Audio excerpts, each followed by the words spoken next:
also. Yes, yes, great. And so we can proceed to talk about the things you want to talk about, and they are Ricki Lake and celebrity culture and hair loss remedies. Is that right? Yes, that's half of what we're going to talk about. But primarily, actually, what I want to talk about is I've noticed, well, in particular, I saw this Ricki Lake video last night before I went to bed. In fact, I was just about ready to go to sleep. And I happened to be on YouTube. I don't know why, because I should have been fast asleep. But I had heard about this thing where she'd shaved her head because she had suffered hair loss, but I only heard it vaguely. So I saw the video and I just looked. It wasn't a long video, maybe 8 minutes. And I looked, and it was the part where she says she hopes to be a beacon. And I thought, okay, here we go, another one. And I noticed this thing in society, wherever you get a famous person, a semi-famous person, just anybody in the media spotlight, Who even want if to be beacons for some reason. e- even if it's just a, reality TV person, anybody, they're suffering from depression, they're suffering from hair loss, they're suffering from whatever. They want to create a movement out of it. They want to empower people. They can't They just want to sort of be a feel, leader of whatever it is. well, yeah, beacons, as she said. But it's the arrogance. It's like I hope to be a beacon. You hope to be a beacon because you're suffering from a condition that causes your hair to fall out. I don't know what the Let us condition. define beacon because it's quite an interesting word. So, a beacon is an intentionally conspicuous device designed to attract attention to a specific location. A common That's brilliant. example is the lighthouse, A lighthouse indeed. which Hmm. provides a fixed location that can be used to navigate around obstacles or into port. Yes, something designed So, to attract attention to a specific person, I guess, in the case of mm, celebrities. so it's like Miss Universe South Africa recently, where I don't, people will have forgotten about her apart from perhaps the South Africans because she had short hair, sticking on the theme with hair. She had like the Grace Jones haircut. And she also was arrogant enough to want to be a beacon. She wanted girls or people, I'll say, I won't say girls because maybe she included boys as well. I don't know. But she specifically wanted young people to look in her face and see themselves reflected. And I think the arrogance of these people, who do you think you are? Why do people need to look at you as the light, which is what a beacon is really, isn't it? Why do, Yes. why do they need to look at you as the light? Who are you? And there's all of this arrogance floating around, and it just reminds me of the passage from the Bible. If the blind lead the blind, they shall both fall into the ditch. Well, And I that's suppose we exactly all where want they're headed. attention. Speak for yourself. I don't. I Well, why are you here? absolutely. Why are we talking? Well, yes, exactly. I think it's fair enough to say we Because all want attention, and we're going to say, listen to me because my message is more important than the message of the others I, competing against me. you see, the only thing that I'm interested in, I'll say things with the intention of making people think. But you don't need to come to me. I don't need to be your leader. I don't want to lead anybody. I put things out there. I provide a buffet, and you can eat if you choose to. You can refuse if you choose to. It's entirely up to you. Same difference to me. But if I've got something to say, if you've got something to say, whoever's got something to say, I think it's important that you put it out there and give people a chance to make up their mind. Yeah. Not even so much make up their mind, but to think about it and then perhaps to point them in a direction that they need to explore that will help them in the long run. And something irritates you about Ricky Lake. Because You know what? It's not so much that it irritates me. I think it's the straw that broke the camel's back. go I on. think so. I think so because I'll come to my situation with my hair in a moment. But with her, I have had issues with my hair. I've got very sensitive scalp. And the most recently, I shaved my head in September of 2016. I mean, shaved bald, completely Kojak style. And then I at that point I discovered that lemon juice is really good for the scalp. So I was using lemon juice at that point anyway, but I just decided to shave and start all over again How because often would some you need to shave your head? Well, I don't know. I mean, uh, this I all suppose right, on something my that people part. don't really get it about losing hair and then shaving it. On my part, I first shaved my head in 2000 because it was falling out by degrees. And it got to the point where I could do very little with it, because what you try to do, you try to disguise the patches, but then when the hair starts to fall out, you can't really do anything. It's like having a comb. Not that I Okay, had so one. You it's know a what I kind mean? of It's like a way of making my it scalp. tidier. That's why people shave their head. Not as such on my part. I just couldn't style it. So Hmm. I just shaved it. And I thought, I've got a head for it. I've got a face for it. So I thought, okay, worst case scenario, if I need to be bald, then at least I look good. But the only reason I wouldn't sort of sport a bald head by choice is because the type of clothes that I like to wear demand hair. You need to have hair with my wardrobe. Otherwise, you look like a boy in a dress, and I'm not keen on looking like a boy in a dress. Hmm. Right. Hmm. So anyway, that was my first foray into shaving the head. But like I said, it looked good. And And how many times have you shaved your head since 2000? just once, Okay. shaved it in So, 2000, but it isn't to say that I didn't have issues with it. mhm. And then what I would do, I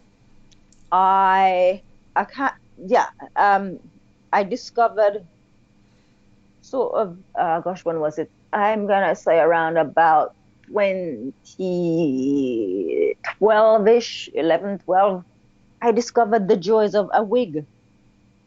And I thought I wish I'd discovered this sooner because what you can do, you can give your hair a rest, right? Hmm. So what I do, I wear wigs. Even Hmm. though my hair is good now, I still will wear wigs because it gives me a chance to give my hair a rest. So I'm not agitating my scalp all the time, combing and styling and doing all of this.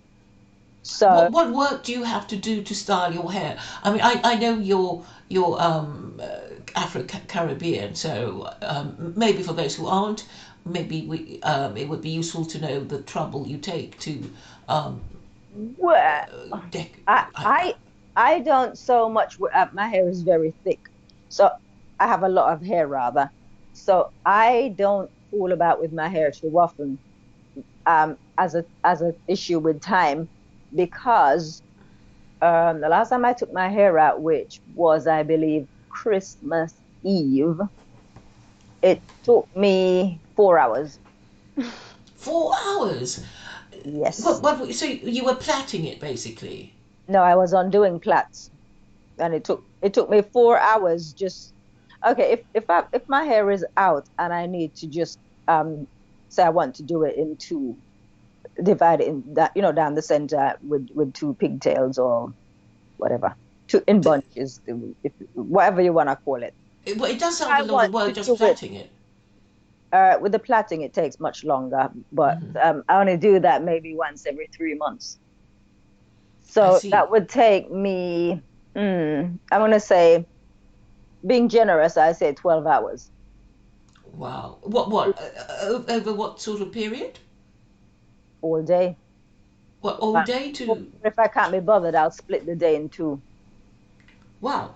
So, gosh, I guess people don't have any idea how But if much I was doing a nine to time five, Afro Caribbean spend on their hair. But like is it considered not the thing to go around with an afro? I wouldn't. It's not my style. I mean, people can if they want to, but there's this obsession with hair anyway in the black community. And So people, people can't leave their afros alone. They just, you know, they're always itching to no, plait it or do something to when it. I say obsession, it's sort of like, oh, your hair is your identity, this, that, the other. And Uh-huh. and so I get people say to me, oh, you should get dreadlocks, or you should wear an afro. And it's like, I don't want dreadlocks and I don't want an afro. I will do my hair how I want to do it. Thank you very much. So I don't view my identity through my hair or my skin. My hair is what grows out of my scalp, and my skin is what cover my organs and my bones. Hmm. Right? That's the sum total. I don't take identity from that. So So how would you describe your hair if you were if somebody said describe your hair for us, Liz? it's thick. It's standard black people's hair. No, I mean style wise because you were saying Oh, style you wise. don't do Oh, afro and you you mean don't at do the minute I've got it in plaits at the moment. uh-huh. But over Christmas I had it. I was just wearing it in two, just my own inimitable style. Mm-hmm. So I just had it in two, and I was wearing like a military style bandana Mm-hmm. and my military dress for a nice night out, and my military trousers. I just went the whole military look 2 nights Right. out. So But basically then, you're saying it takes 12 hours to plait your hair? yeah, Is that and how long would it stay there? You know, how long can you leave it in? 3 months. I will Really? leave it 3 months because I don't want it to start to tangle at the roots or at the ends. So, Okay. And is um, it easy to but wash but them? that's I don't wash my hair. I've not washed my hair for 2 years. I I, Right. I use lemon juice. Okay. I I only suppose, you know, for people who don't have your kind of hair, I guess they think it's a little bizarre not to wash your hair. But you know, maybe you can explain a little bit But how that I've done that. works. I've done that before, though. I in the past when before I shaved, prior to shaving my head, Hmm. um, I did go through that process of not washing my hair. I don't need Hmm. to wash my hair because when I comb, when I'm taking the plaits out and I'm combing through, all the dead hairs come out, whatever, Hmm. you know, whatever's there comes out, and I'm just applying lemon juice to my scalp. Okay. Okay. So it's cleaning it anyway, because when you my hair isn't dirty. If you look at it, you will see it's not dirty because it comes out. I use a very fine tooth comb, and it takes out all the dust and whatever might be Hmm. on the hair. Right. Okay. But that's exclusive to me, Elizabeth Young. That's what I do. Hmm. I don't know what any other black person does. That's what I do. That's Okay. what works for me as an individual. I don't Hmm. know what anybody else is doing. I have recommended it to people. People have seen my hair, and it's like, how do you get your hair like that? Ah. And it's like lemon juice and sauna. Hmm. That's all I do, lemon juice and sauna. What is the role of the sauna in hair care? Well, I get to the sauna, apply the lemon juice on my scalp, I put on a processing cap, and I go into the sauna. I let it boil, for want of a better term, just let it heat up Hmm. properly. And then I come out, I take the processing cap off, and then I go back in with the intention for it to dry, and Hmm. I go, and then I go. So this gym that I've signed up to, the leisure center, I've only signed up to it for the use of the sauna, because there's actually a leisure center 10 minutes walking distance across the road from me. And the only difference between that one and the one I go to is that the one I go to has a sauna and the one across the road doesn't. So in other words, I will put in the effort. I won't Hmm. say, oh, the gym doesn't have a sauna. I will find one that has a sauna. Hmm. So I want to take it back to Ricki Lake. So what she hasn't explored, I'm sure she's not tried lemon juice. But I'm you not think saying it would it's going help to her? work for her. I'm not saying it's going to work for her, but it's worked for me, and I only recommend things that work for me. So Mm-hmm. when you go back to what we said at the top about people wanting attention, I'm only ever going to recommend things that work. If it's worked for me, then I don't see why you can't give it a try. But most Mm-hmm. people won't give things a try because it requires effort. Mm-hmm. Um, it's very easy to surrender and just say, oh, I've got issues with my hair. My hair shouldn't define me. I'm going to create a movement. I'm going to be a beacon. Come on, ladies, look at me, follow my example. And then all the ladies are going to follow her example. And then, it's going to be, you're going to have a situation where you're going to have a bit like with the vegans, you're going to have all these bald-headed women looking at women with hair and saying, shame on you, we're as good as you, or, that kind of nonsense that they do in society Mm-hmm. where they celebrate weakness. As far as I'm concerned, if I've got a problem with my scalp or hair, I'm going to look for solutions. I'm not going to surrender to it. And it took me 2016, 50. I was 50 when I shaved my head 50 and a half, I think. And it's taken all that time. And people say, oh, when you get to a certain age, your hair starts falling. I've got the best hair I've ever had.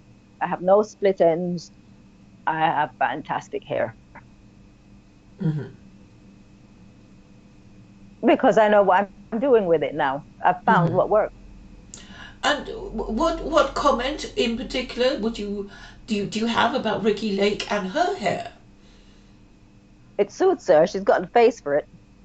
But my issue, you know what? Um, good luck to all of them if that's what they choose to do. If they choose to follow someone who has an issue, because that's what she's got. She's got an issue. She has issues with her hair, and she's creating a movement around her issues. So basically, she's saying I've lost my hair, but I'm going round bald after shaving my and I shave my hair regularly, And and and you and should I'm not going to join wear a me, wig, and that's basically her position. and you Is should, that it? yeah, yeah, and you should join me, and you should be empowered, and we shouldn't be defined by our hair. So it's the same like fat people when they say big is beautiful, or it's not what you are on the outside, but on the inside that counts. And you can bet your life if they weren't fat, they wouldn't be saying that. Right? It's the same. Everybody does it. Everybody who's sort of embrace whatever is wrong with them, they all come out and they say the same thing, whether it be mental health, you name it. There's somebody out there campaigning. There's somebody out there with the issue, and they're out there campaigning to get Mm-hmm. people to spread awareness, to make people aware. And I've from the beginning, I've been saying to people, lemon juice and sauna, lemon juice and sauna. And it's only when I took my hair out in all this glory, I've got people saying to me, um, is that your hair? Is all of that your hair? And it's like, yeah.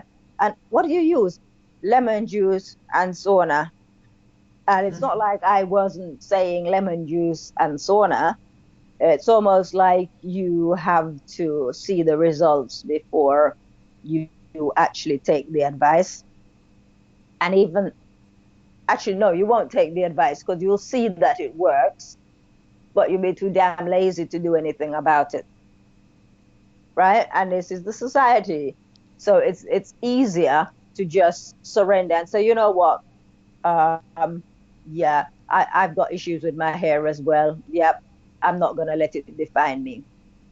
Good luck to you if that's what you want to do. Mm-hmm. But it goes back. This is why I don't mix with people. This is why I don't listen to people. This is why I just switch off from people because that's the group mentality. People are more likely to want to follow the low standard than to aim higher. As I long as see. they've got a group of people that they can attach themselves to and say, here we are, we're all in the same boat. That's where you're going to go with that kind of mindset, where you've got one person, the blind leading the blind. So if she's got issues with her hair and she's inviting people to come along. I see. Could you just repeat again this thing about getting people to come along to what? Well, she's creating a movement. Oh, She right. wants Okay. No, no, because I was thinking speakers of freedom from coming along to the shop or something. no, she's creating this movement where I've got issues with my hair. I'm no longer going to pretend that I don't. And here I am with my hair and I feel liberated. And you should too. This is Yes, the I guess it's standard. a feminist agenda, isn't it? No, You could say. this is what weak people do. You know, talk about the weak and the useless.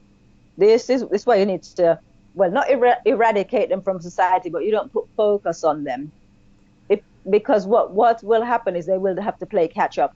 If you don't lower the bar, then people will have to jump over it. They will have to bring themselves up to such a level where they can clear the bar. So you don't lower it for them, you make them have to raise their standard. So I don't believe in supporting the weak and the useless. If you want to have poor standards, then that's entirely up to you. But I don't think that it should be encouraged by anybody.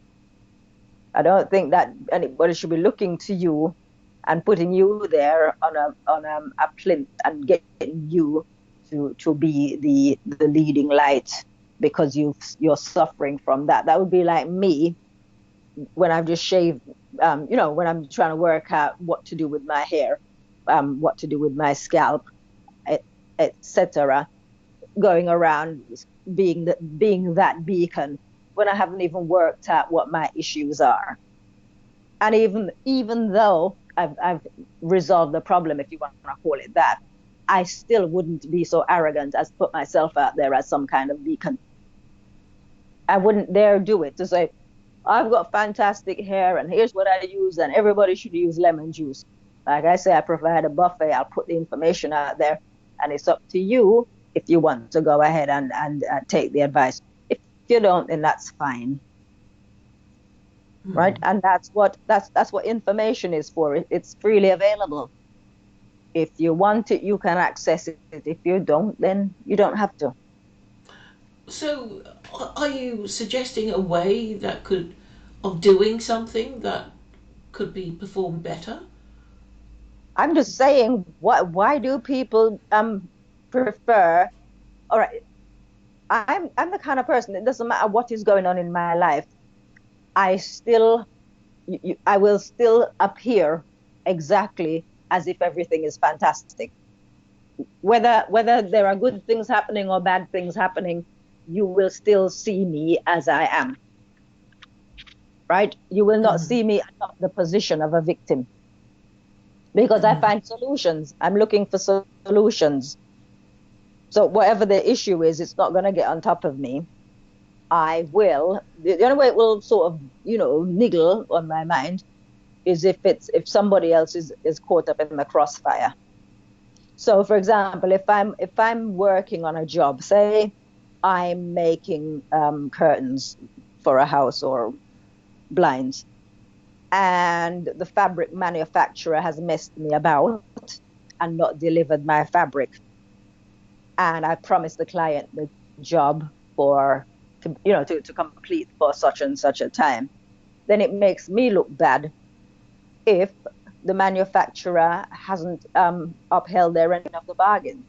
So only in situations like that, I'll get really annoyed because if I give my word, then I like to stick to it.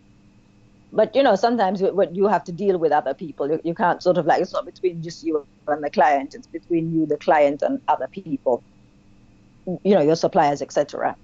So if in situations like that, I will get hopping mad.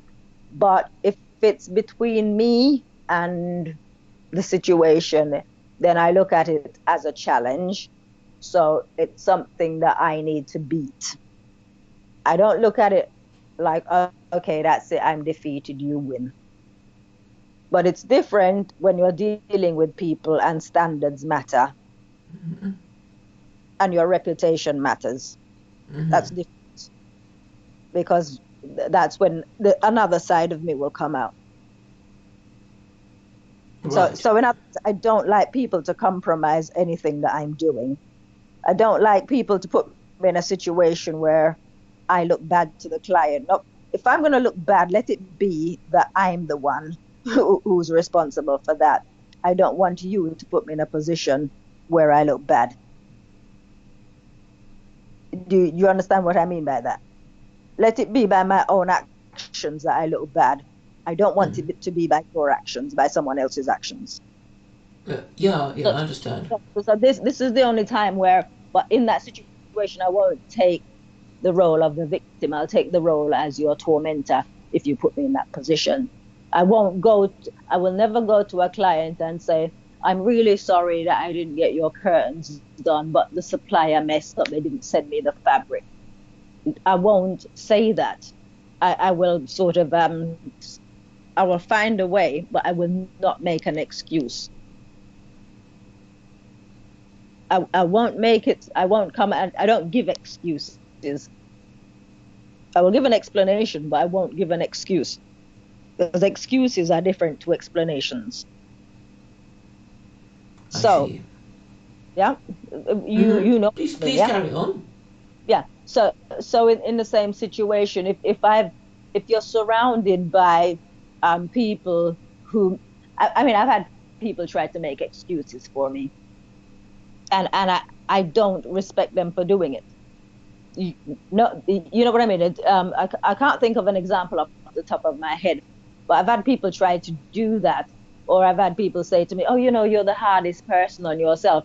And it's like, if I want to be hard on myself, then I'll damn well be hard on myself. It's not for you to tell me. Or for example, oh, but you're in shape. You don't need to go to the gym. And it's like, who are you to tell me whether I need to go to the gym or not? You know that kind of thing, where you get people sort of trying to drag you backwards.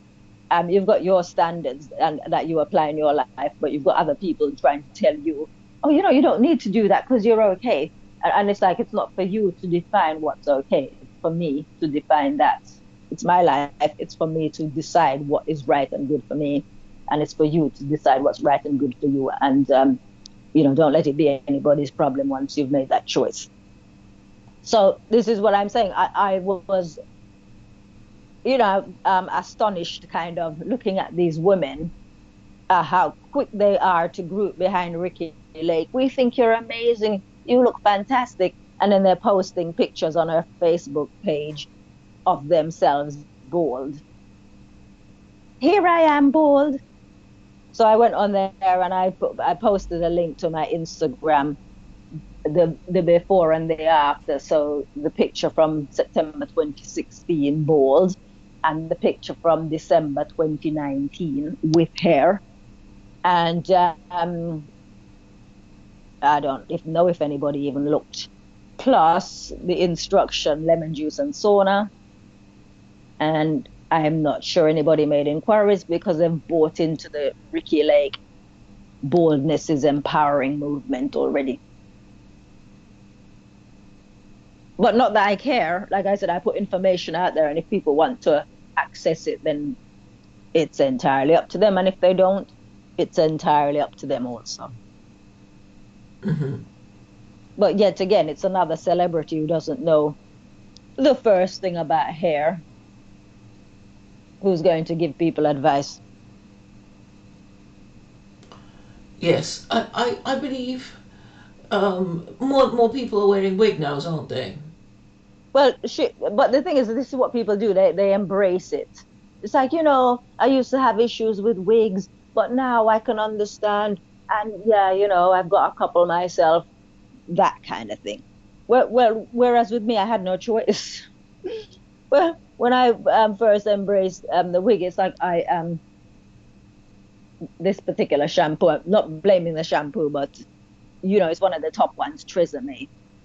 And I'm thinking, okay, so why is my hair falling out? And this is supposed to be good for it. It was like that. So I got to the point where I couldn't do anything with it because that bit of hair was missing. So I wouldn't have been able to put extensions in or anything. So I had to sort of cover it. It was either going to wear a hat, which hats don't suit me, or to wear a wig. And then I thought, I wish I'd discovered this before, because here I'm giving my hair a chance to rest. So even though my hair has grown back, I will still wear the wig. Because, in the summer, of course, I will wear my hair out. But wigs are like wearing a hat. You just put it on your head and you go. Imagine I saved myself 4 hours combing my hair. They're practical, in other words. Yeah. So you're basically saying lemon juice, cheap and easy to do. Why doesn't Ricki Lake promote it? Because I understand you posted a comment on her Facebook page. She wouldn't, because she's at that point now where she's created a movement. So it's sort of like, what are you going to say? Everybody turn back, we're going the wrong way. Or grab your lemon and processing cap and let's go to the sauna. Is that what she's going to say? At this particular point, I don't think so. You see, because the thing is, it's a bit like politics. You got to follow the party politics, even if you don't believe in it. Follow the party line, even though you personally don't subscribe to it, but that's what the party does, and you got to go along. You as party leader, you've got to lead from the front, whether you believe in the policy or not. And that's the nature of what it is when you decide to lead people. You can realize you're going the wrong way, but can you hear me? Yes. I believe you were answering a call. Some fool keeps contacting me. These people An ex-lover. These idiots from Facebook. Oh right. I don't know why he's contacting me, because I cursed him yesterday. I asked him, why are you calling me? He wants your attention. I said to him, if you don't have anything constructive to say to me, don't contact me. How is he being unconstructive? It doesn't happen. I don't want anybody ringing me saying, hi, how are you? And not just that, sort of video messaging me, and it's like, can I see you? And I've said no. And for me, when I say no, I say it very forcefully. So if you don't take it the first time, then I'm going to be really rude to you. And so I was, because why are you contacting me from Sri Lanka talking nonsense to me? I don't know you. There is no reason on earth for you to be contacting me unless you have something constructive to ask me. If you got something constructive that you want to discuss, then I don't mind you calling me, but I don't like people just calling me just to talk nonsense or just for attention, as you say. Yes. So, going back to the original topic of the discussion, we're basically saying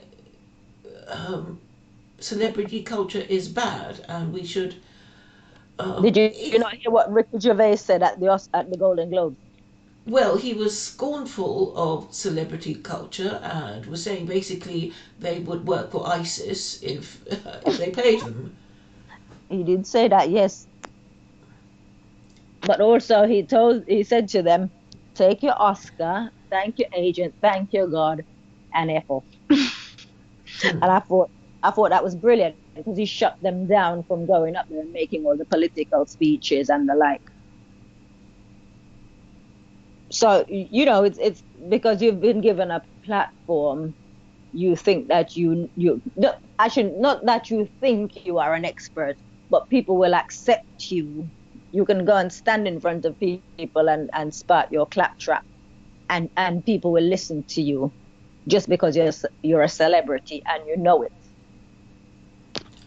Well, right? I suppose that is how celebrities work. No, but just like I said with this young man, why are you contacting me? Perhaps he's in love with you. You have no reason on earth to need to talk to me, because I'm never going to see you. We're never going to have any kind of contact where I'm sort of involved in your life or you're involved in my life, whether it be professionally or personally. That's never going to happen. So why do you need to get to know me? You only need to get to know me if we're going to have something by way of conduct. Like I said, whether it be personally or professionally. And that's never going to happen. So you really don't need to get to know me. So you really don't need to contact me. But I suppose it makes him happy to be having some sort of contact with an attractive female. He's picked on the wrong person. I'm sure there are plenty of people out there who are happy for that kind of attention, but you're barking up the wrong tree, because I don't like to talk to people just for the sake of talking. How many Facebook friends have you got, Liz? It's different having interaction, because that's what the Facebook page is for. That's for, I think it's nearly 5,000. But that's neither here nor there. I provide a service. And what is this service you provide? A buffet. So a buffet of services. No, I provide a buffet. So I post, I write things, I post, and you can come along, you can interact if you choose to, or you don't have to interact. You can, as you would walk around a buffet, if you don't see anything you fancy, then you don't have to take anything. If you fancy it all, then you can take a little bit of everything. Indeed. So I'm quite happy. Anybody who wants to come on my page and have an interaction, you're very welcome. But you do not need to be video calling me. That is not part of the deal. It's not part of the deal. Would you like to explain? Would you like to list and describe the services that you offer, Liz? Services I offer, well, for example, what I've just been talking about. Lemon juice and sauna works for me. So I'll put that out there. So I'll put, this is my hair, and this is my hair now. So I'll put that out there. So if you want to try the lemon juice and sauna, here's the evidence that it worked. You can try it. It might work for you. I've put information out there that I won't post anything that I don't know, that I've not sort of tried myself, that I don't know something about. So I'll only post by way of experience or by way of application. If I'm doing it, if I'm living it, if it's working for me, then I will recommend it. But just because I've recommended something, it doesn't mean that you have to do it. I'm not looking to create a movement. I'm not looking for fans. I'm not looking for devotees. I don't need that. I put things out there, and you're very welcome. Right. Are you a beacon? No. No, I don't. And I most certainly don't want to be. I would put stuff out there. You know, like how you feed the birds. You leave breadcrumbs out there, or seeds, or whatever you feed the birds with. But you don't need the birds to come to you and be knocking on your window and, Right. telling you, oh, you're so wonderful, you're so fantastic, I'm your biggest fan. You don't. So your 5,000 Facebook friends, that's quite a lot of friends to have. Would you say they're mostly male or female? The ones who interact are mostly male. I'd say 90% of those who interact are male. But they wouldn't be looking to you for advice on beauty. Not as such. And as well, sometimes they send me information to post because they may not be brave enough. I see. What sort of information do they send you for you to post on your page? Well, if I've been discussing something and they found something that links to it, or that there's some relevance, then perhaps they'll send that. Or even I've had people say, perhaps you should do a discussion on such and such a topic. But I won't take that on board if it's just something specific to that person. If I think it's something that's useful to everybody, then I would put it up. So I prefer to post things that apply to the majority. Well, not so much to the majority, but things that more people would be able to relate to. than one person. Like say you've let me try and think of something. I can't think off the top of my head. But say you're the only person in the village afflicted by something, then what is the point of me posting specifically for you? It doesn't relate to anybody else. So I put things that perhaps relate. For example, if I'm talking about victimhood, there are people who identify as victims whether they know it or not. And there are people who can't stand people who identify as victims. So that makes for a good kind of discussion if you're going to have that. But of late, all the people who identify in the various victim categories, none of them come on my page anymore. Why not? Because they're afraid of what I'll do to them. What scary thing do you do to people? I rip them apart and eat them alive. For any particular offense? First of all, yeah, two things. Do not bring your feelings and your emotions to me. Do not come and tell me, I don't like what you wrote. You're hurting my feelings, because I'm going to really hurt your feelings if you come and tell me that. So because they don't want their feelings hurt, they stay away. So you see, people can learn. You can teach old dogs new tricks. So they know that if they're reading something that's hurting their feelings at that point, if they come and talk to me about it, their feelings are going to get ripped apart. So they've learned to police themselves. These men who... No, that's usually women. Really? Okay. It's mostly women and weak-minded men. Women and weak-minded men. Why are they weak-minded? Is it because the weak-minded men attracted to you? No, for any reason? They come from the victim categories. So as a black person, I'm supposed to not say anything about knife crime. And if I'm saying something about the idol Stormzy, you're always attacking black people. So I'm not allowed to say anything that women know better, they avoid me. But for example, it's like, I've had one or two say, oh, you're a woman, you're supposed to be supporting women.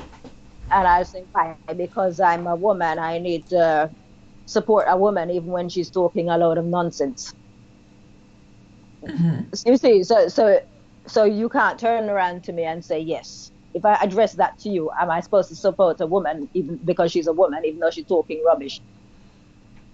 It would be a very dangerous thing for you to do, to tell me yes, because I'm going to rip your head off at that point, because you are asking me to support someone knowing that they are wrong. And for me, I'm not interested in your skin color or your gender, right? Just because we are the same, I'm not interested in that. I'm interested in truth and right. So if what you're saying is correct, I don't care who you are. I will agree with you. And if you are wrong and you're the same as me, black female, black, whatever, then you're wrong.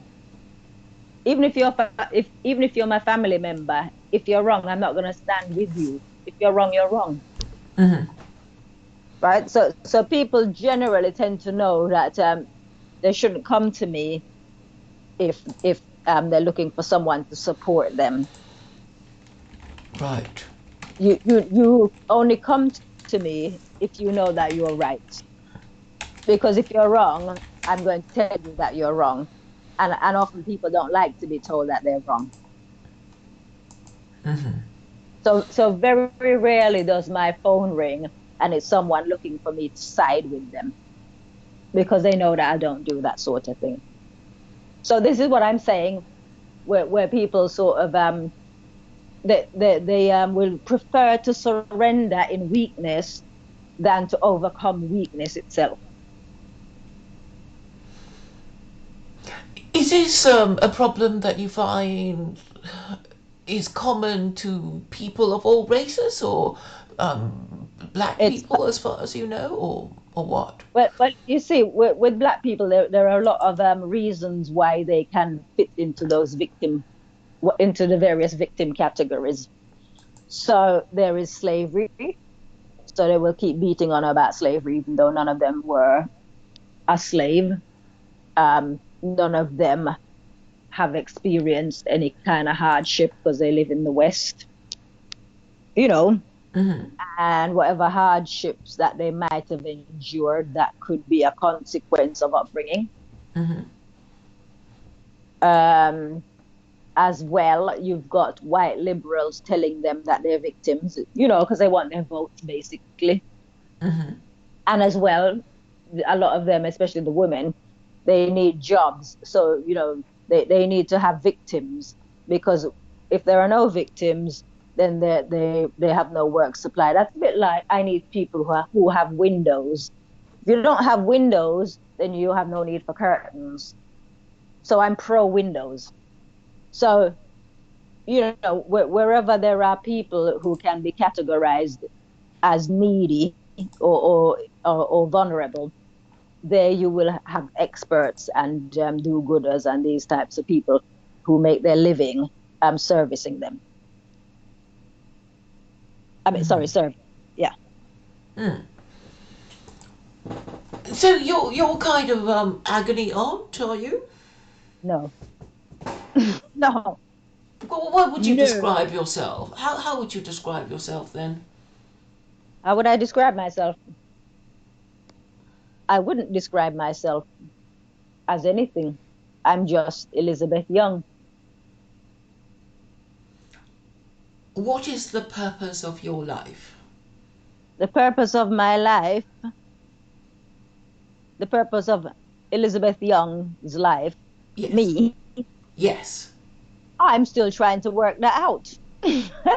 well, well, all right. The purpose of my life is to live. I But I mean, think, isn't that why we're born, so we can live? yeah, And but then we, and then when we finish living, we're gonna die. Well, that's the one thing we can definitely say. We are here to live. yes, but how are we to live? That is the Well, it's for question, us to isn't it? find out. It's the task. Let me plug my book once more. We exist. Why? We exist in order to find out the purpose of our lives. You're near your computer. If you could go on Amazon and be so kind as to bring up the synopsis, then you can read it. Yes, I actually have read your book. Um, We'll have it but to hand, because it tells you at the back, can we find purpose and meaning from following our basic instincts? So again, that's about self-mastery. I would argue you can't. I don't think you can live a good life um, being led to and fro by your appetites. I don't believe so. well, So they tend to it's get up. about making choices. And if you've mastered yourself, if you've got good self-control, then you can make choices. So you can choose to do thing A or thing B. If you've got no self-control, then you will be led to and fro by your appetites. Mhm. And so you will be compelled by thing A or by thing B, depending which appeals more to your appetite. Some And people are led by the stomach. Greedy for food, mm, greedy for money, greedy for fame, greedy for something, and they're compelled. Whereas others can decide whether they want to pursue that, to pursue the bright lights, to become famous or not. what have you decided? I mean, what fuels you, Liz? Explain. Well, I mean, you said some people are guided by their appetites, and Mhm. I was just wondering what yours were. My appetites. Mm. What are my appetites? Ooh, that's a very good question. It's a very, very good question because I'm all about self-discipline, self-control, constantly doing that thing where as soon as I notice something that needs repairing, then I will do what I have to do to repair that. I'm talking about within my um, personality, my character. If- Call it weaknesses, whatever weakness I realize that I have at that point. For example, when dealing with people. So I just said to you with this guy here that just tried to call me on Facebook Messenger. I I like the way I handle people. So people would say, oh, you need to overcome that side of you. It's assertiveness bordering on aggressiveness. And it's like, actually, no, that's something that I cultivated. That's not a weakness. That's something that I developed as a trait, as a character trait, because this way you can move through life and you don't have people blocking your way. You can assert yourself and just move people out of your way. So you can sort of do the things that you need to do and not apologize for doing them. So um, things that all right. So for example, one of the things I'm very mindful of, I don't like people wasting my time. So I learned very quickly what what type of a person you are. If I need to deal with you, that's important. So if you're unreliable, then I know that I need to make allowances. So like I'm supposed to be meeting someone this evening, and I'm not gonna go unless they get in contact with me because I could end up in that place that we're supposed to meet at, and they don't turn up. I Do you see. see? Mm-hmm. So there are some people I know that if they say they're going to do this thing at this time, I know they will do it because I will sort of study them. I'll study their behavior and I'll say, okay, I can work with this person confidently. But then there are other people and they don't stick to their word. They don't, because they've got no self-control. So um, they will perhaps, as an example, um, like say you're going to the train station, you know what time the train comes. You will walk purposefully to the train station. If you've got 10 minutes, if it is a 10-minute walk, you will walk purposefully. So you can meet people along the way and they will try to stop you. And what I'd say is, I can't stop, I'm in a rush. That's where your assertiveness comes in. But I know people who every time they walk past, they could meet five people along the way even though they've got that train to catch, and they will stop and talk to them. They will stop and talk to each of those five people, and then they'll get to the train station because they've forgotten about the train. And oh, I missed my train. Oh, I'm sorry, I'm late. Yeah, that kind of thing. And it's because you stopped and you were talking to everybody while you missed the train, and as a consequence, if you were meant to meet somebody at such and such a time, you didn't get there at such and such a time because you had to wait for the next train. You didn't miss the train. You were sidelined talking to people, and that's why you didn't get to the train station on time. You didn't miss it. The train turned up at the time it was supposed to turn up, but you weren't at the station at that time. And it's the same thing with life. Opportunities come, and if you're not prepared to accept that opportunity, to say, for example, if you're like myself, I play the saxophone. So if I didn't practice, or if I didn't, I could have the instrument, but I never took the time to learn it. It doesn't matter how many opportunities come my way, I can't take them because I'm not good enough. And it's that the same kind of principle with life, really.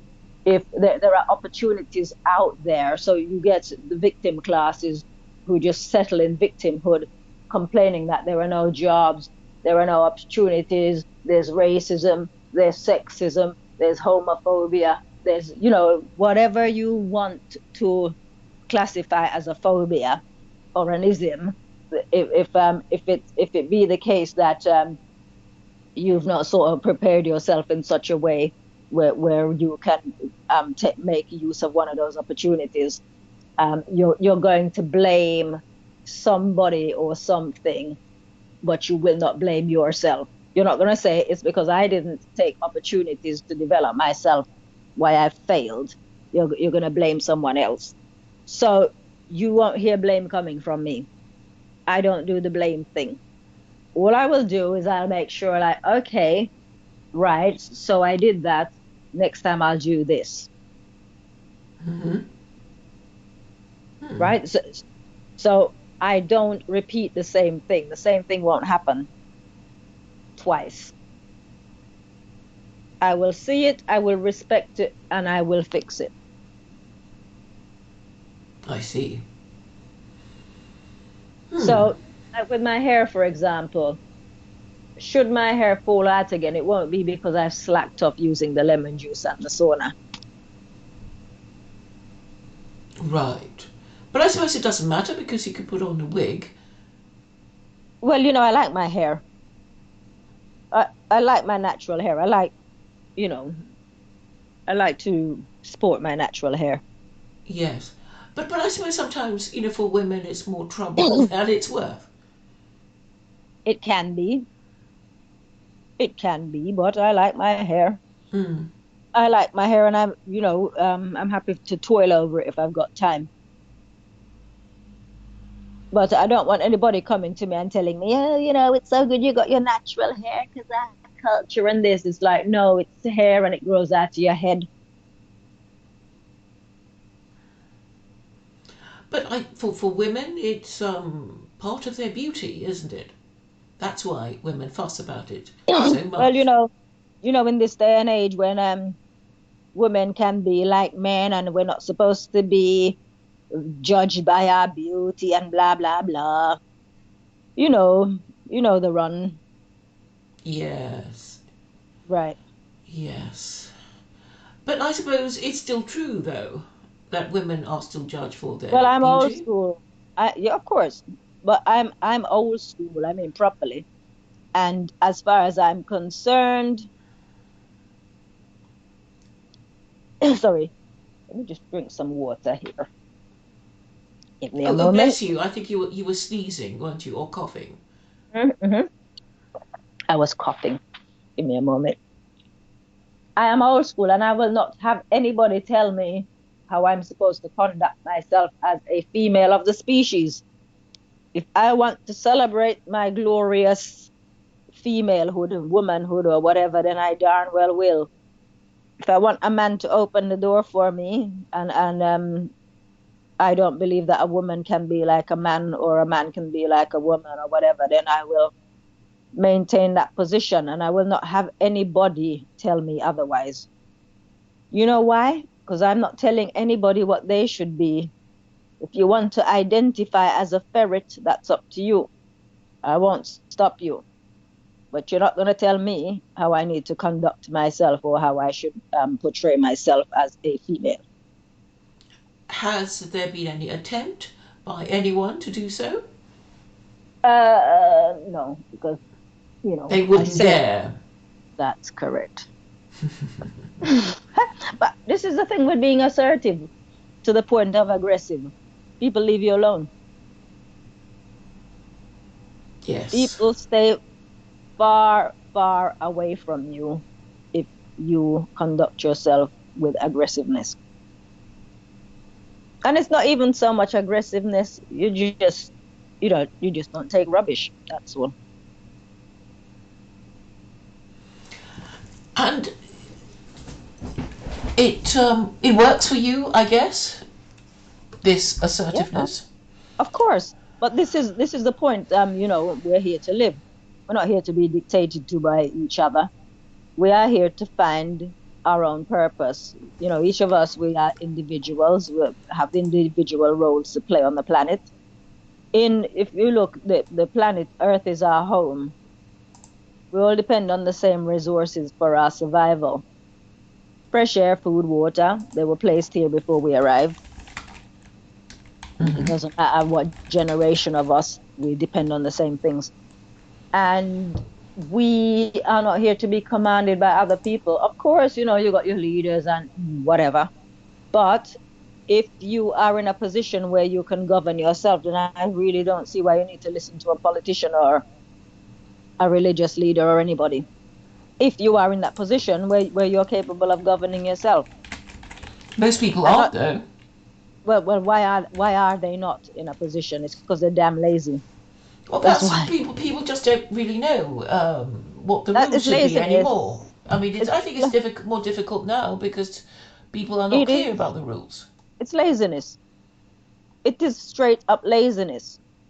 But aren't we often being told contradictory things about how we should behave? Well, that's down to laziness. Because why are we listening to people telling us how we should behave? Well, Who, presumably who we acknowledge that we're not perfect. those people who are telling us how to behave, who told them what the correct way of behavior is, what the correct way to proceed is? Who told them? Well, they usually say they refer to some higher authority, don't they? It's like, well, people don't do things like this, or or my mum, or my dad, or whatever. Well, there are certain standards that they tolerate in society that are not good for anyone to abide by. Nevertheless, they tolerate them. And we know that they're not good. So why do they tolerate some things? And I'm talking about the people who make the rules or who enforce the rules. Why do they tolerate some things and not others? Um, Perhaps if you can cite a particular rule, then we can know what we're talking about. Okay. Let me. Okay. So you will tolerate low standards on some levels, but then high standards you will condemn. So, for example, it's like when I wrote to a home secretary and I was talking about, youth violence, Hmm. etc., Hmm. and the causes thereof. And I said it's to do with upbringing. And this particular home secretary, one of his assistants or his aides wrote back to me informing me that we don't have the right to tell parents how to raise their children and that they're chucking money into eradicating child poverty. And this was 20 years ago. So would you say that crime amongst young people has um, gotten worse or improved Well, it's got statistically? worse. I mean, young people are stabbing each other all over the place.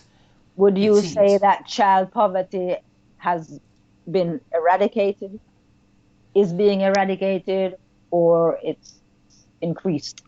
I don't know what they mean by child poverty. I assume that no child Um, in this were, there, country is being starved to death. were there food banks in 1999? Did we know of food banks back then? No. Okay, we know about food banks now. But I don't think it's so much children not getting enough to eat, but the kind of neglect and education and parenting that they Which is get. which is the cause of child poverty. Well, it's Because because of unmarried mothers, and nobody will tell women not to be unmarried mothers, but and no government will support marriage. if you can barely feed yourself, if you're barely educated, what do you think you're gonna pass on to your child? Well, then the government should be saying to mothers, no, they should be saying to schoolgirls, don't become an unmarried mother. Don't do it. Well, see, but this is my point. My point is there are some things that they will tolerate. So they will tell somebody like me that we don't have the right to tell people how to raise their children. But then we are expected to put up with those children in society when they're being a menace. Has anybody actually told you not to tell anyone what to do? Yeah, the home secretary. Really? That's what I just said to you. I even give it an honorable mention in my book. I mention it in my book. I didn't say the home secretary said. I said we are not allowed to tell people how to raise their children, but we are expected to live with the consequences when those children take their place in the society. Well, I think it's all about bad parenting, and I think which is what I said to him. Because sorry, I who was said, who was Home Secretary at the time? Jack Straw. Right. Right. So I said my argument, because they keep blaming poverty.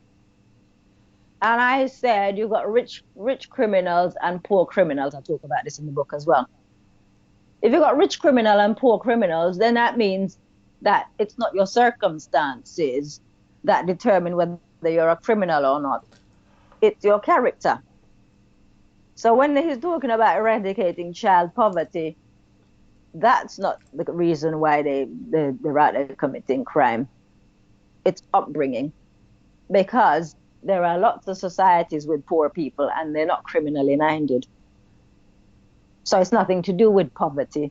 But because they know it all and they've identified this and they said, right, it's child poverty, it's poverty, why these young people are committing crime. Oh, it's because they're bored.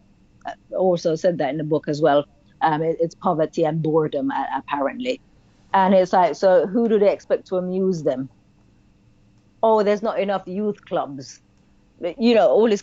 So, let's bring it back to the Ricki Lake thing and celebrities and, politicians, whatever. We can bring them all into the mix now because isn't politics showbiz for ugly people, right? So it's showbiz. Right, so you've got all these people they've put themselves forward to be an MP, and they're an expert. Suddenly, they're an expert on life. They're an expert on the human condition, and you can choose to listen to them if you want to. But I stopped listening to them many years ago. I don't pay attention. I just do what I'm doing. Yes, I live within the society, but I'm not a part of it. So, I listen, I hear things, and I post on Facebook. Mm-hmm. So, I mean, if it wasn't the case that I had a book, but even with the book, I don't seek to make money off it. I don't seek. That's not my aim. I didn't write a book so I can become super rich. I wrote it because I noticed certain things, and rather than just talking, I thought, well, why don't I just write a book? And that's how comes the book came out. It was just in that moment. I thought, you know what, I'm not going to talk about it. I'm going to write a book. Mm-hmm. And in fact, the book ended up being something else, but it was the thing that sort of triggered me to write, spark the thought to write the book. Mm-hmm. It didn't become about that in the end. That was just the spark that lit the flame, right?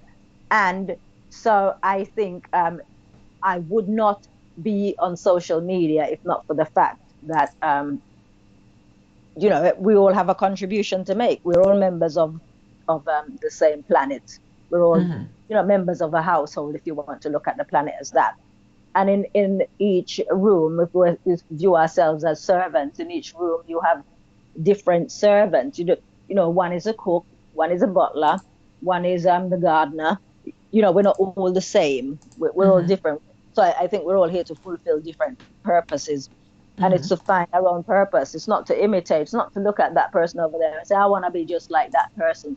It's to find what your unique qualities are, and then you use those to, you impart those to help build the whole. So if you've got a whole bunch of people over there who are all looking up to Stormzy and wanting to be rappers, then how's that one going to work? And you're going to have a house full of butlers. You only need what? Sorry. Sorry, I just kind of. I said, imagine everybody wants to be a rapper because Stormzy is their idol. So if you translate that to it being a house, you would have everybody wanting to be the butler. So, or even a game of football, there's only one position for a goalkeeper, but everybody wants to play in goal. How's that going to work? Yeah. Everybody needs. I think they want to be the striker, don't they? Perhaps, but there's room for 3 strikers on the pitch at one time, but there's only room for 1 goalkeeper at a time. So this is part of the problem where people, they want to be the next Beyonce, the next Stormzy, the next Lewis Hamilton. And it's like, how about you be the original you? Right. So when this one, Ricki Lake wants people to look at her as a beacon. Why? So everybody can be bold like you. What does being bold produce? How does that improve anybody's life? Hair tonics, I imagine. No, no, actually, she's not selling a hair Not tonic, to selling, be selling fair to dancing. her. She's not doing that, but then she will be making documentaries. She's going to write a book about her hair journey. Wouldn't you like to write a book about your own hair journey? No, I do intend to write another book, just the one. Mm-hmm. So the first book, We Exist Why, that's part one, that's the before. And then the next one, that will be the after. But I need a few things to happen first, and then I will write that. What do you need to happen first before you? There's few developments. Mm-hmm. Would you like to tell us what they No, are? So maybe. of course not. Okay. Okay. Of Okay. course not. Oh, all right. I mean, perhaps you thought our It's nothing. listeners might It's be nothing. your No, no, fairy no. godmother. No, it's nothing. It's nothing like that. It's a bit like the before and the after. So, like with the first book, We Exist Why, I practice what I preach. So if you were to read the book and then you wanted to say, yeah, it's all good and well, you wrote this book, but you practice it, I say, yeah. Or so you, if you want to catch me out and find me to be a hypocrite as regards the things I talk about in the first book, then good luck. But you see, there are certain things that were going on at the point when I was writing that.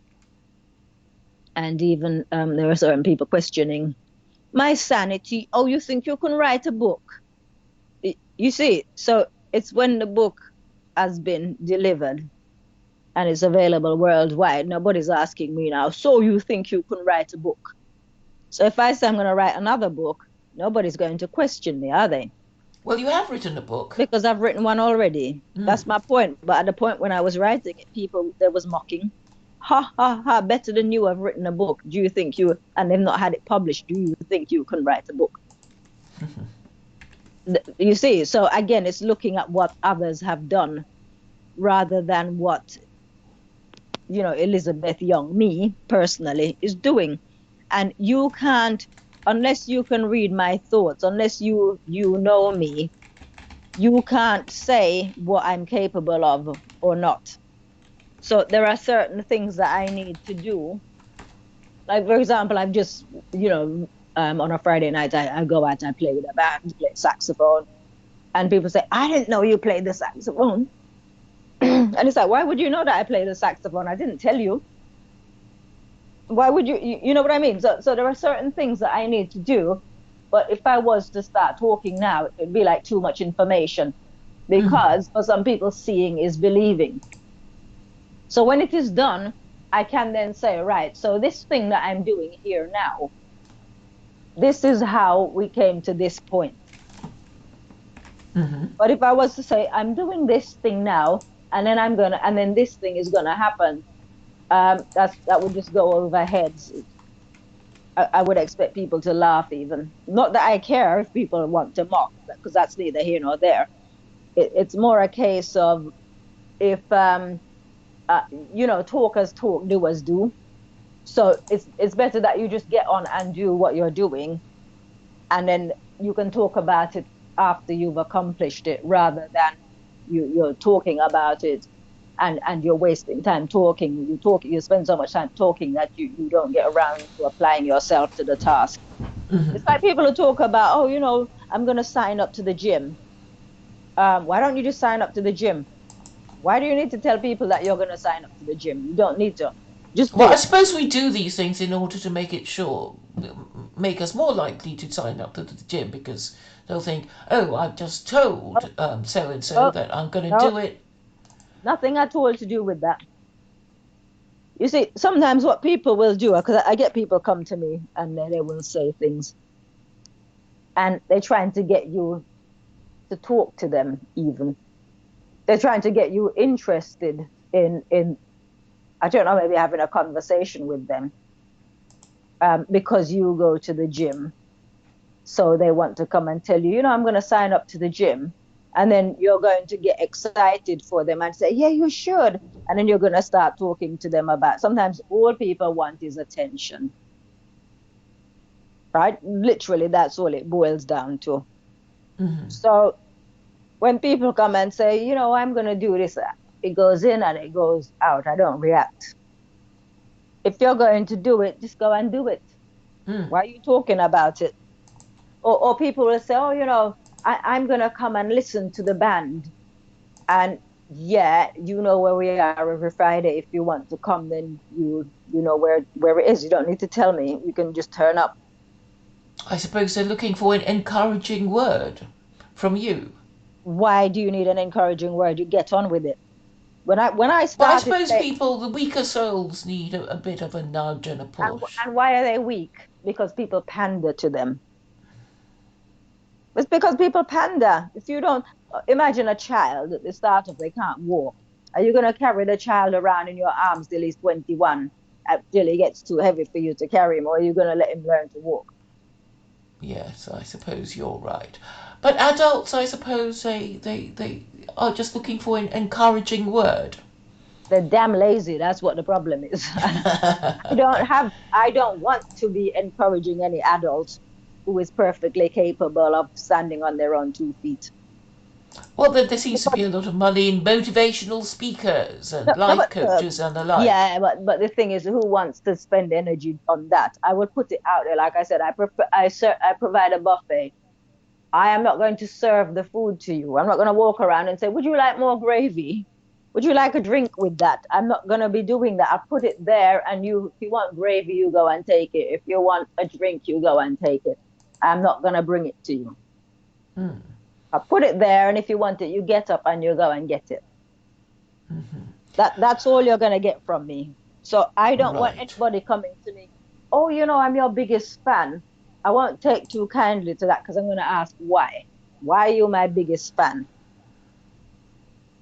And you know what I mean? Well, I think I You can, suppose when a man flatters a woman, it's quite clear what he wants can from have her. you can have appreciation for what I do, but I am not part And of to the sum club. up, what would you say that you do? I provide information. It's a bit like I make curtains and blinds, the day job. I Hmm. don't have my customers coming to me and saying, oh, I'm your biggest fan. It's a transaction. So if you've read my book, you can tell me I read your book and this particular bit resonated. Thank you very much. So the best way through your You heart don't is have to tell through me I'm a saying that fan. they've read your book. No, it's like you can appreciate the service, but I am not part of the service. I provide the service. So if I've well, I don't cook, I don't bake, but let's say I baked a cake and you enjoyed it, you can say to me that cake was really nice, thank you. But Mm. I don't want you to say to me, oh, you're my favorite baker. Oh, I'm your biggest fan. That's not necessary. You can, You're making me hungry. sorry, you can I appreciate. don't even have cake. I don't even have cake. You don't. But no, I, I suppose I like to make. wisely, I don't want to grow any bigger. Ah, ah. But I eat cake. Mm, yes, I do from time to time. But to wrap up, would you like to summarise what you'd like our listeners to um, understand and know I about just you? about me. They don't need to know Hmm. anything about me. Well, Nobody this needs to know anything show's about about me. That's the you. whole point.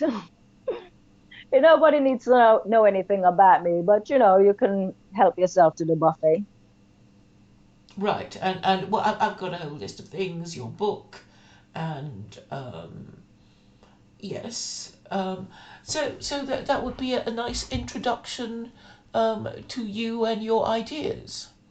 I don't know that I've got any ideas. I have thoughts. but it's not ideas. Um, there are things that work. There are things that I can tell you don't work. Like, I'll give you an example. I mean, a lot of the things that I write in my book, I, I illustrate with a personal experience. And I talk about having a list of qualities that I wanted to develop. Like I said to you, assertiveness to the point of aggression is something that I developed as a character trait, and it gets me far in the world, right? Because people they step out of my way.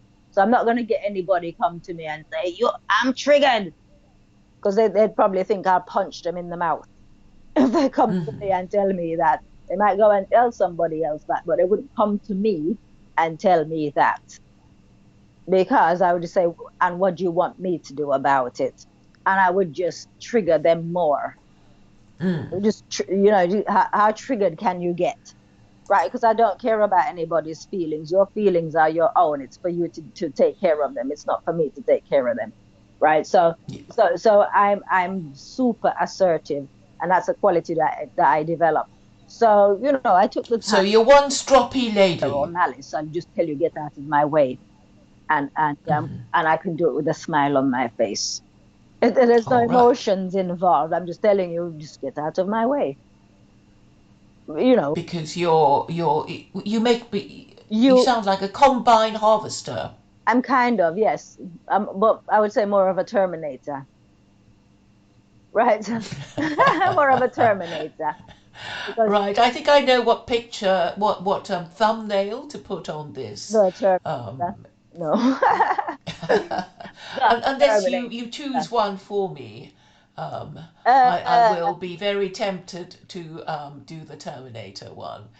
I, I think you should put the Ricky Gervais one up as clickbait, because people will click onto it.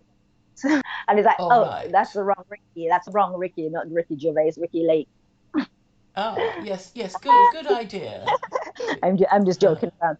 But yeah, but as I was saying, I'll give you an example again of people, sort of telling you what to do in your own life. So here's an example. I don't use the example in the book. I've never used the example because there are people who know the person I'm talking about, but I don't care because it's relevant and it's true, and it is not so much a personal experience, but I knew the person who was the cause of the situation, and she was somebody who used to encourage me, an older person who would encourage me to get rid of this list of qualities that I had for the ideal man. But I also had a quality of list, a list of qualities to develop within my own self. So it wasn't just about a man should be this way and that way. It was a case of I should be this way and that way if I wanted a man who is this way and that way. And so this woman said to me, oh, you should get rid of the list and take your chances with someone. Shall I tell you what happened to her own daughter? She said Go on. her daughter and her boyfriend were sort of dragging their heels, and she doesn't know what's wrong with them. So she was gonna go and sort them out. And it turned out that, she managed to do that. She managed to get them engaged, managed to get them married. And on the wedding night, he declared that he's a homosexual. Yeah. So that's her daughter that she, went and leaned on to get a move on with it. And then this woman was trying to tell me that I should abandon my way of thinking, my ideals, and do as she said, when that's the situation that she put her daughter in.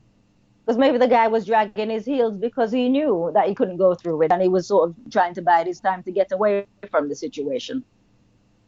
You see, and people do this. So there's a lot of bad advice that people give to people, and some, because people aren't assertive enough to say no, thank you, I don't want to listen to your advice. Some follow through.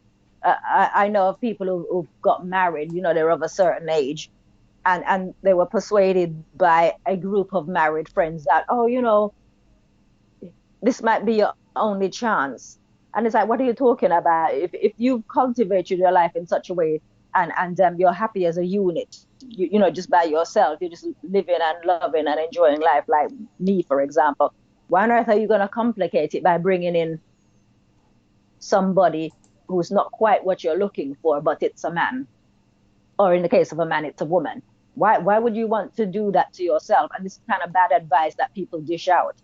So again, winding up on the Ricki Lake thing. So she's lost her hair, or she has a problem keeping it in her head.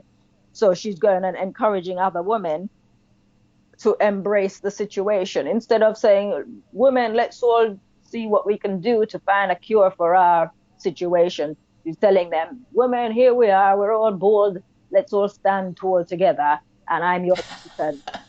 What a pile of garbage. What garbage.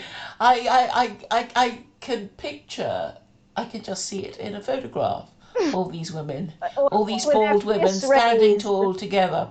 their fists raised, and like, yeah, we're the new army, we're the new women. Bold is Well, new, we may be treated to the site quite soon, perhaps, with but Ricki but Lake and her acolytes. but put it this way, if I had the audacity, or I was arrogant enough to set myself up as a beacon, I don't know that many people would want to follow me, because it would be hard, it would be all uphill, because that's all we're going to do. We're just going to keep conquering. We're just going to go from one battle to another, to another, to another, until finally we've conquered. Right? So there would be no surrendering. It would just be conquering. Yes. You know, I've just seen a picture of, I don't know if you've heard of Lady Kitty Spencer, and I see that she's the niece she of Princess Diana, Hmm. and she's about to marry a 60-year-old man. Mm. You see, Um, there's somebody for everybody. Because indeed, indeed. even though And he's only what, 6 years older than me, I wouldn't. 31 years old. Oh, yes, you prefer younger men. Is that what you once said? I am known for that, yes. But Hmm, younger men prefer me. indeed. So it's, But younger men tend not to have a lot of money. you So know, I suppose that there's always I'm this. I'm not a money-minded person anyway. You know, I'm happy to make my own money.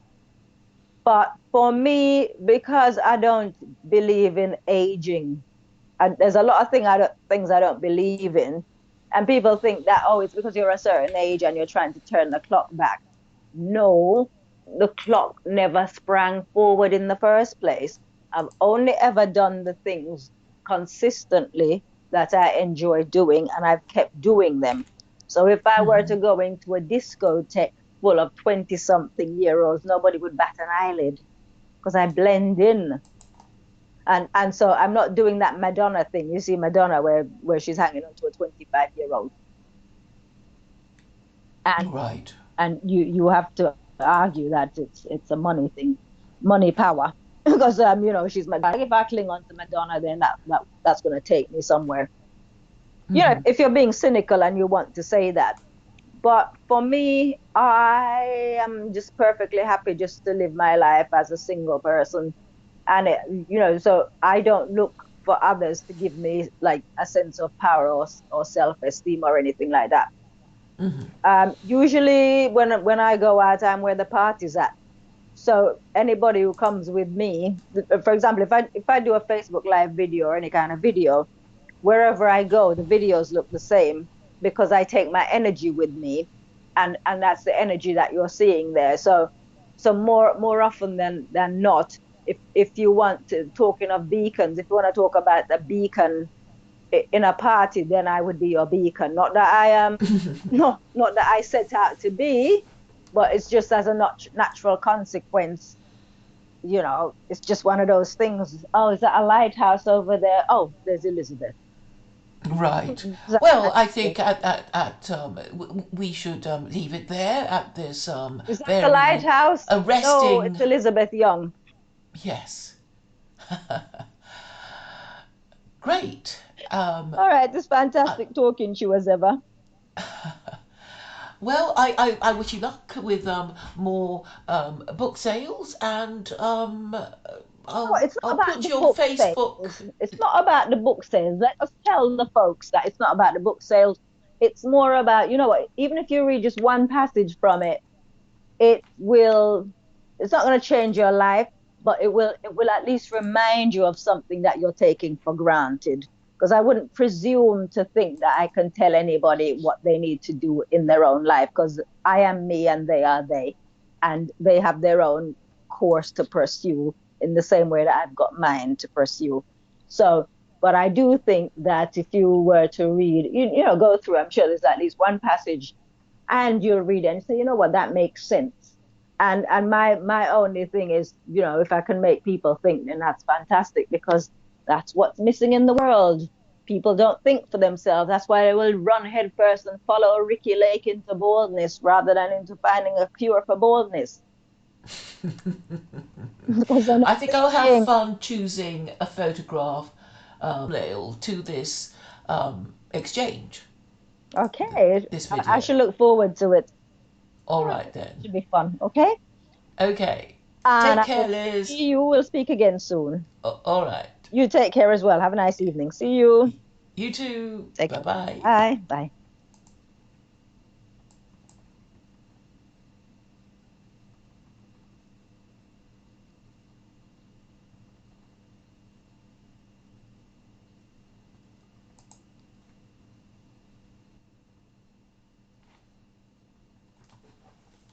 Bye.